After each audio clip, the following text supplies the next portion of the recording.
আপনাদের বলি, পশ্চিম বাংলার বুকে একজন মা দুর্গা আছেন, অসুরবাদ করবার জন্য একা মমতা নেই, মমতা বন্দ্যোপাধ্যায় যথেষ্ট, আর কিছু লাগবে না। মমতা বন্দ্যোপাধ্যায়কে এত ভয় পায়, এরা এই বিজেপিরা একমাত্র দিয়ে যায়।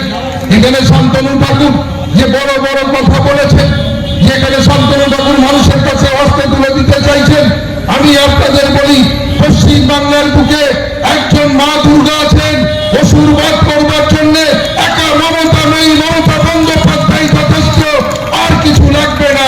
মমতা বন্দ্যোপাধ্যায়কে এত ভয় পায়, এরা এই বিজেপিরা একমাত্র।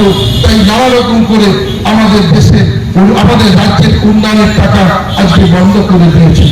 তাই আমি ওসিকে বলবো, পুলিশ প্রশাসনকে বলবো, যে বিজেপিরা যেভাবে এখানে দাঁড়িয়ে এসে এদের বিরুদ্ধে নিশ্চিত আপনারা এফআইআর করেছেন, এবং আগামী দিনেও আমি বলবো যে আপনারা আপনাদের মতন যে ক্ষমতা আপনাদের দিয়েছে, নিরপেক্ষভাবে এই ধরনের তদন্ত প্রচার যাদের কাছে অস্ত্র আছে, যারা আজকে 2 নম্বরী কাজের সাথে যুক্ত রয়েছেন, যারা নানা রকম অসামাজিক কাজকর্ম রয়েছেন, সেই সব বিজেপির নেতাদের যারা এখানে এসে বলছেন, তাদেরকে আপনি অবিলম্বে গ্রেপ্তার করে দৃষ্টান্তমূলক শাস্তি দিয়ে প্রমাণ করবেন যে বিজেপির এখানে যে জায়গা তৈরি করেছে, উচ্ছৃঙ্খল মানুষজন, অসামাজিক মানুষজনকে এখানে তারা নিয়ে এসে, যেভাবে কিছুদিন আগেও দেখলাম কয়েকটা খুন হলো, বিজেপিকে খুন করছে।